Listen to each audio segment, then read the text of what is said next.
दशहरे जे उत्सव जी सभिनी खे मंगलमय ऐं हार्दिक शुभकामनाऊं थी ॾियां। जय झूलेलाल ऐं ओम शांति।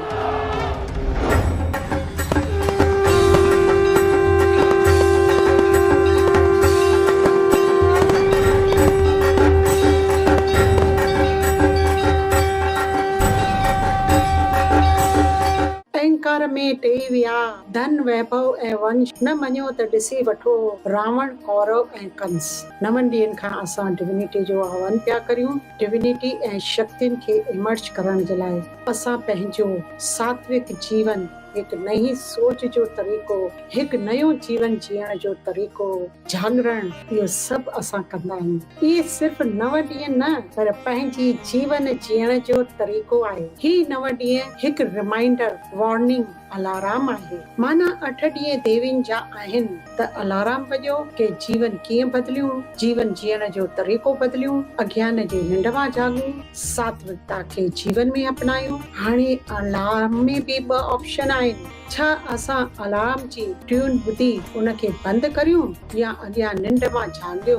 पोइ असांखे हर साल अलार्म जागरण लाइ वॼाइण जी ज़रूरत ई न पवंदी। असां त जाॻियल ई आहियूं। जॾहिं असांजी जीवन प्योरिटी ऐं सात्विकता इहे 9 ॾींहं न, पर सॼी ज़िंदगी जीवन जीअण जो तरीक़ो ठाहे वेंदो, तॾहिं रावण जो अंत थींदो। इन करे 9 ॾींहंनि खां पोइ दशहरो ईंदो आहे। दशहरे अचण जी माना रावण जो ख़तम थियणु। असां सॼी दुनिया जे कोने कोने में रावण जे पुतले खे जलायो वेंदो आहे। रावण खे हिकु भेरो जलायो, पोइ वरी जलाइण जी छा ज़रूरत आहे? एतिरो न, पर हर साल अॻिले साल जे पुतले खां हिन साल थोरो वॾो ठाहींदा आहियूं। इहो छो? छा जो प्रतीक आहे? असांजे अंदर जूं जेके कमज़ोरियूं आहिनि, नेगेटिविटी, वीकनेस, वाइसिस, विकार, इहे बि हर साल वधंदा ई था रहनि। त इनखे दशहरा चवंदा आहिनि। रावण वध न चवंदा आहिनि। दशहरा माना 10 सिरनि खे कटणो आहे। आत्मा जा जेके 10 विकार आहिनि उन्हनि खे कटणो आहे। 10 वाइसिस, काम, क्रोध, मोह, अहंकार, ईर्ष्या, द्वेष, छल,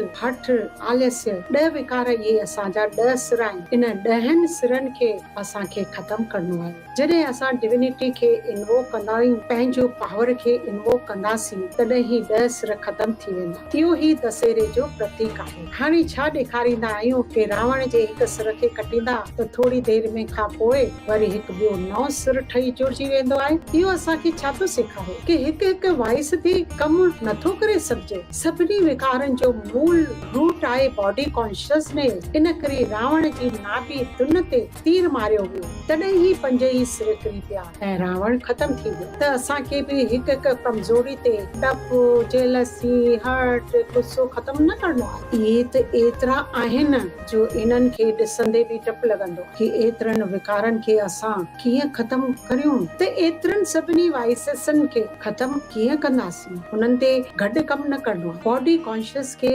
सोल कॉन्शियस से रिप्लेस करणो आहे। सिंपल तरीक़ो आहे। इन करे डेली स्पिरिचुअल स्टडी ऐं मेडिटेशन सां मां प्योर आत्मा आहियां, परमात्मा जी ॿाहिरि आहियां, तॾहिं ही असांखे हेल्प हुनजी मिलंदी ऐं असां पाण में शक्ति भरे सघंदासीं। त सभई विकार ऑटोमेटिकली अनुभव थींदा आहिनि कि मुंहिंजी कमज़ोरी ख़तम थींदियूं वेंदियूं। त ही हिकु सुठो मैसेज लर्निंग जीवन में इम्प्लीमेंट करणो आहे। छा ॾेखारींदा आहिनि कि सीता जी पंचवटी में रहंदी हुई। पंचवटी माना ही 5 तत्वनि जो ठहियल ही शरीर राम खे यादि कंदी हुई। मतलब मां आत्मा सीता आहियां, हिन 5 तत्वनि जे शरीर में रहंदी आहियां ऐं परमात्मा खे यादि कंदी आहियां। आत्मा सीता आहे, परमात्मा राम जी सीता आहियां ऐं असांजो लक्ष्य, पर्पस ऑफ लाइफ बिल्कुलु क्लियर आहे। लक्ष्मण रेखा माना ही मर्यादा में रहण। उहा चारों तरफ़ लक्ष्मण रेखा सीता जी ठहियल हुई।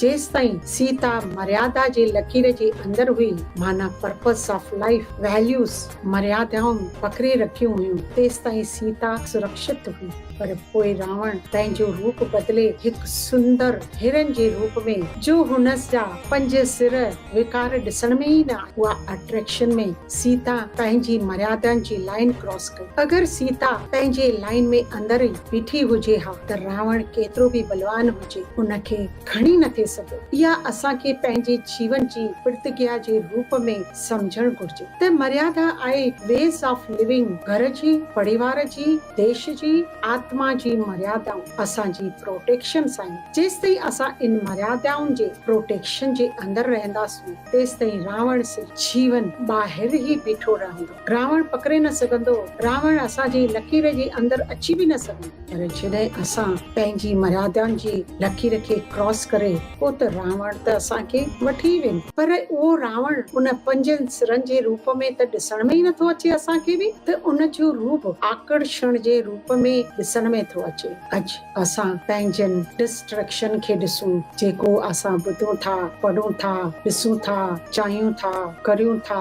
धन कमाइण जी होड़ में त असां कंहिंखे बि पुठियां छॾींदा न आहियूं, ॿियनि खे किराईंदा ई आहियूं। त इहो आहे असांजे सुंदर रूप में ॾिसण थो अचे। उन में एतिरा अट्रैक्शन आहिनि कि असां पंहिंजनि मर्यादाउनि खे बि छॾे था ॾियूं। जॾहिं ईअं कंदा आहियूं तॾहिं ई रावण सीता खे फड़ींदो आहे। माना असांजी आत्मा में विकार तॾहिं ईंदा आहिनि जॾहिं असां पंहिंजे लक्ष्य पर्पस ऑफ लाइफ खे जीअण जी मर्यादा खे छॾियो। पोइ सीता राम खे सॾे थी। जॾहिं असां विकारनि जे दुख दर्द में हूंदा आहियूं तॾहिं असां भॻवान खे पुकारींदा आहियूं, यादि कंदा आहियूं, हे भॻवान अची मूंखे हिन दुखनि दर्दनि कमज़ोरियुनि खां छॾायो। तॾहिं राम यानी भॻवान अची करे सीता खे 5 विकारनि जी जीत पाइण लाइ ज्ञान थो ॾे। निराकार परमात्मा हिन कलयुग जे अंधकार जे समय ते घोर कलयुग जी सृष्टि ते अची करे असां सभई आत्माऊं सीताऊं आहियूं। सीता जो बि हिते मतिलबु ईअं न आहे, सीता माना आत्मा जी ॻाल्हि आहे। हिते बि मेल या फीमेल जी ॻाल्हि न आहे। हाणे असां राम भॻवान सां ज़रूर कनेक्शन रखूं।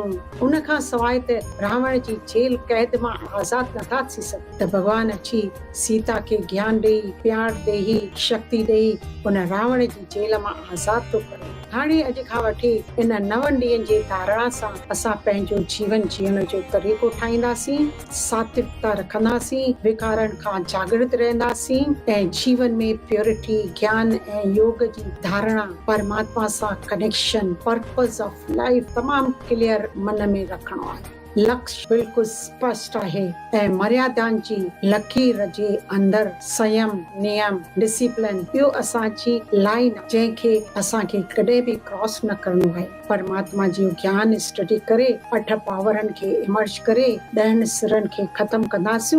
उन देह अभिमान खे ख़तमु करणो आहे। त्योहार में पहिरीं नवरात्रि अचे थी, पोइ रावण ख़तमु थो थिए ऐं पोइ दिवाली थी अचे। तव्हां सभिनी खे दशहरे जूं घणेई घणेई शुभकामनाऊं। जय झूलेलाल ऐं ओम शांति।